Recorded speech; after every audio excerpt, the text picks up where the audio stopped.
Okay, so other people are showing a lot of like infrastructure presentations. Mine is about application and hardware. So let me start. So good afternoon. My name is Guanyang. I'm a PhD student from Lehigh University. My major is mechanical engineering and fluid mechanics. So my topic today is compiling and benchmarking OpenFOAM on Ookami HPC. Here's the background. OpenFOAM is an open source C++ toolbox for computational fluid dynamics, CFD. Users can create their own customized numerical solvers based on its framework. So OpenFOAM is now maintained by two different groups. One is OpenCFD Limited, which aka .com version, and OpenFOAM Foundation, aka .org version. The OpenCFD version has better support for Clang and ARM CPUs. So back in 2018, Fujitsu released the patch for OpenFOAM 18.12, including the support for Fujitsu compilers and some performance tuning for sparse matrix solvers. So this work, based on the original Fujitsu patch, compiled the latest release OpenFOAM 22.12 on Ookami. So my motivation to run CFD on ARM CPUs goes back to 2021, when I purchased an M1 Mac Mini, and I compiled OpenFOAM on that and run benchmark. So it achieved the fastest single core performance among all of the OpenFOAM hardware benchmark results on CFD Online Forum. So from that successful experience of running OpenFOAM on ARM CPU, we applied for Ookami resources just for proof of concept research.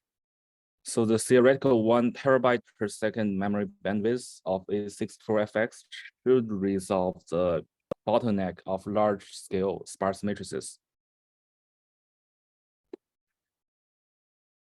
So here's compiling procedures. OpenFOAM is a huge C++ project and also uses several third-party libraries to provide extra features. So on the left side, that's what we already have. We have Fujitsu compiler and Fujitsu MPI. So FFTW is used for acoustic solvers. PAT-C is an external sparse matrix solver. Boost is a dependency of Seagull. And on the right side, we have Scotch and Metis. That's for mesh decomposition algorithm. Seagull is used for meshing. And Adios 2, that's work in progress because of a lib fabric issue. So these libraries require specific versions, not the latest version, to work with OpenFOAM. So thanks to Fugaku users, most necessary patches have been already merged into the master branch. So you still need to specify Fujitsu compiler and Fujitsu MPI in the configuration file. And also you need to disable the floating point exception. That's not available on most ARM CPUs. And moreover, to improve parallel performance, you need to add this line. Everybody knows that. So the compiler flags also have impact on the performance. The original patch from Fujitsu, they tell the compiler use ARMv 8.3. I don't know why is that, because the CPU is obviously ARMv 8.2. So the OpenFOAM flags use very aggressive flags, and the code will crash. It's my benchmark case. So my proposed flag, which is used to compile the OpenFOAM module on Ookami, is a little bit conservative for more numerical stability, and it will slow down for approximately 3%. So this benchmark will compare the OpenFOAM simulation performance between Ookami, 2021 MacBook Pro, and Hawk from Lehigh University. So I run some performance monitoring tools to watch the energy consumption, and here's the average result for Ookami, approximately 110 watts. For MacBook Pro is 35 watts, and for Lehigh Hawk is 450 watts. So note that this comparison is not very fair because the Lehigh Hawk is older architecture.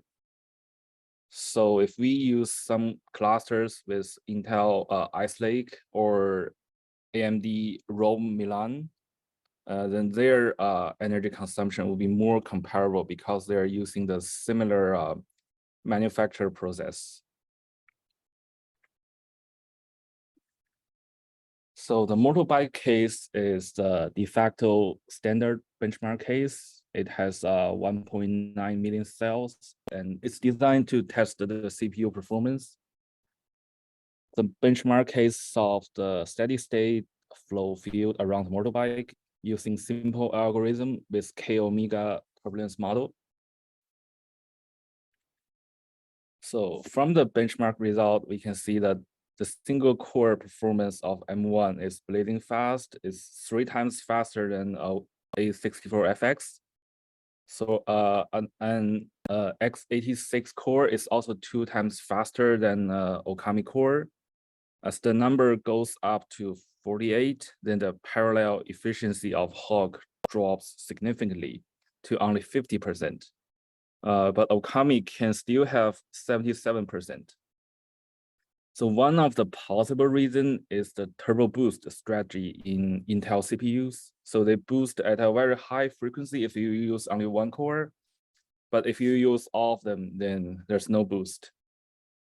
So from this result, we know that it is never suggested to run any pre-processing or any single-threaded thread jobs on Ookami, as it will take forever to run. So also there's a motorbike case for HPC. It uses finer mesh, 8.5 million for small and 17 million for medium. And there's also large case, but it won't be able to fit within one single node. So we can see that from this result, with more cells, there's only 15% difference between Ookami and Hawk. And it also saves a lot of electricity.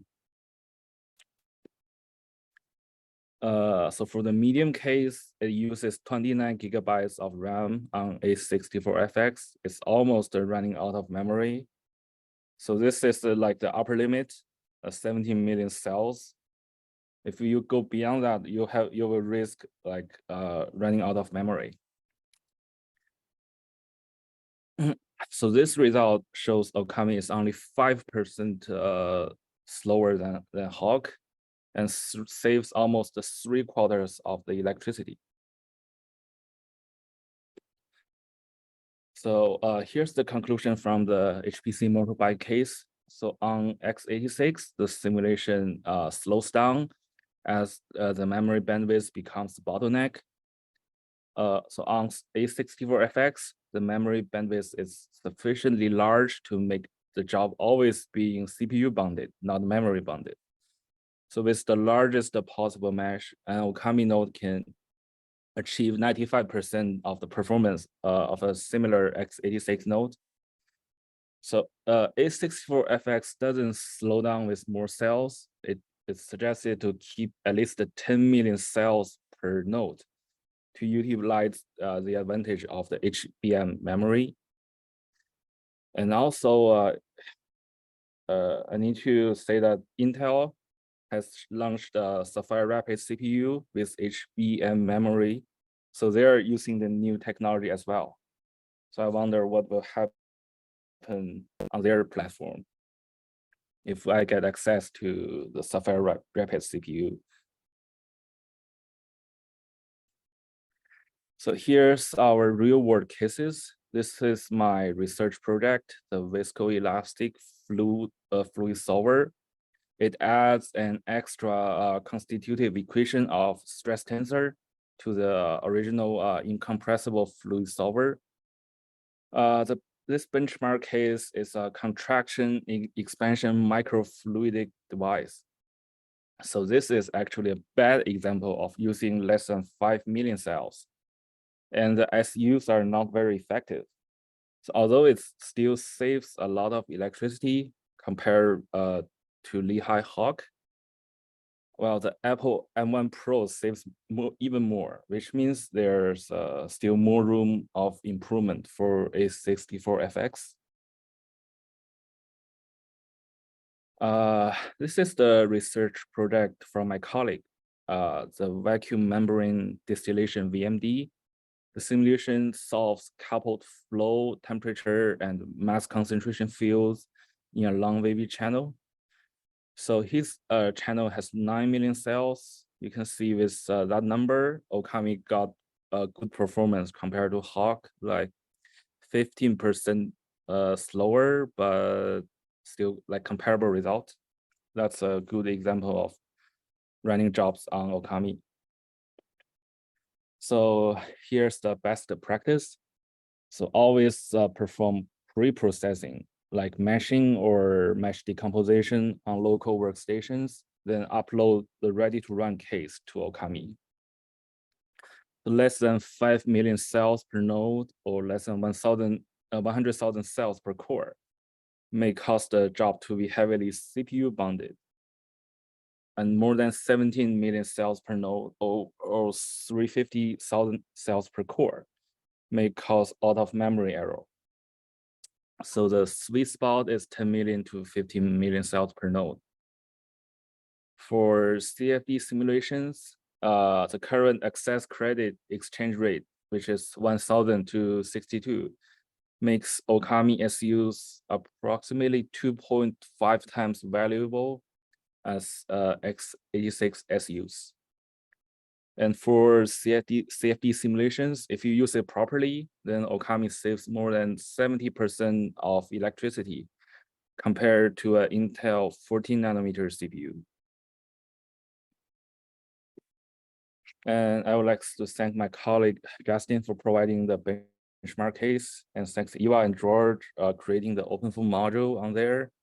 And also thanks Tony for debugging during the office hours. Any questions?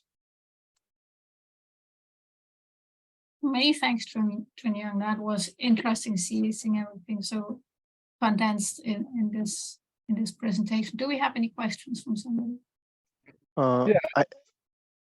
Go ahead. Please. So no, okay, sorry about that. Please go ahead. So I have like I wonder how does that number, the recommended number of vertices per cores compared to the Intel machine? Oh, what number? Like like the recommended number of the elements per core. So for like Intel, for Intel, usually there's people don't like have any restrictions on that, I guess, because the upper limit will be the memory, of course, because usually at least 128 gigs for usually a node. So it's not like, you know, so this limits is not because of the memory bandwidth. Oh, this one is because of Ookami, because the lower limit is because the single core performance is really low. So if it's CPU bounded, then it's going to be wasting SUs, I would say. Right. So it is not Ookami being faster on more cells. It's Intel being slow on more cells. Mm-hmm. Okay. Yeah, because just like happens that some of the developers, well, when they just I did present similar results, but in general, this kind of slow. And the Fujitsu, the A64 developers kind of comment that they kind of not exactly was running for a single core performance. Instead, they kind of was trying to get a massive parallel performance. So, and that's like also like which kind of match to what you show on some of the pictures when you kind of scale it all the way to the cores possible. In single core, you have like a better performance as like per node, let's say so. But just wonder what when it happens is we will try to use the multiple nodes. I would say, yeah, multiple nodes may not help because I actually tried multiple nodes and the performance was terrible. Maybe I used it wrong way. No, I don't know. Well, they also have a different network too, right? It's Fujitsu. Anyway, thanks.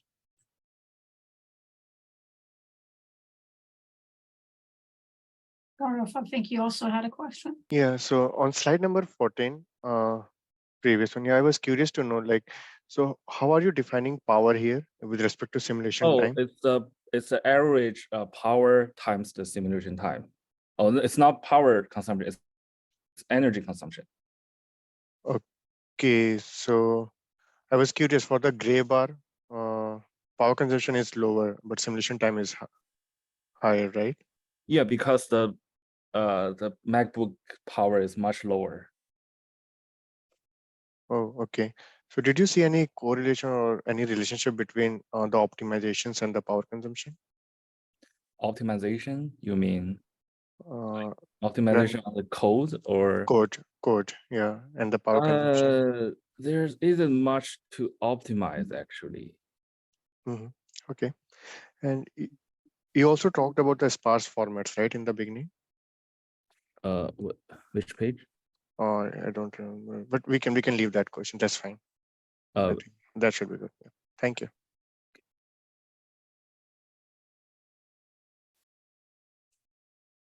Yeah, OpenFOAM is actually a very interesting use case because that's a code that Fujitsu themselves used as like a showcase of how A64X does shine in terms of performance compared with other chips. But that really depends on the example.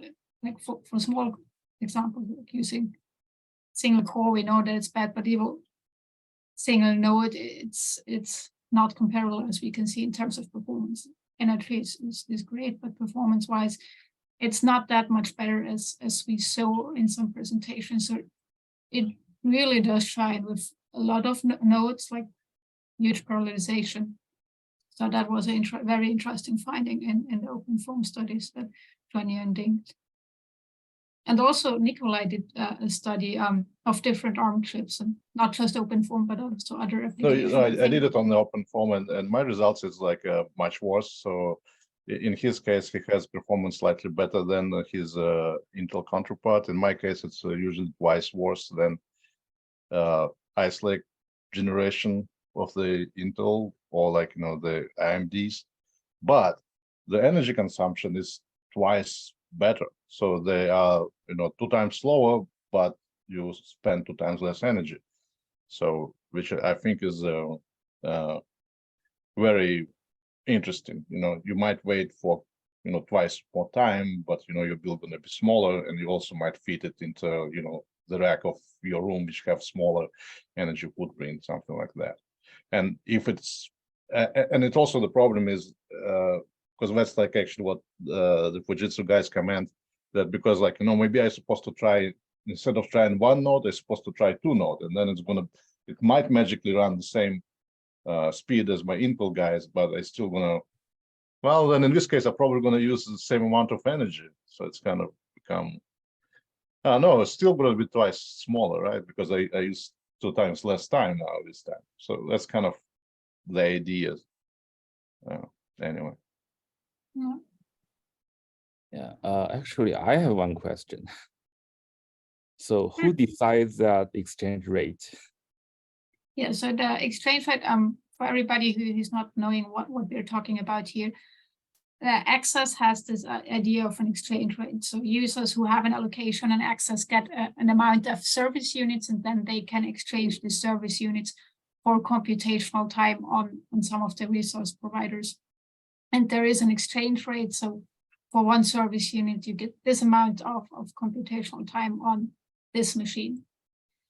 The way we came up with the current exchange rate is, first of all, most other service providers have core hours as their service units, which we can't do in Ookami because nodes are allocated just by one user. There's no node sharing.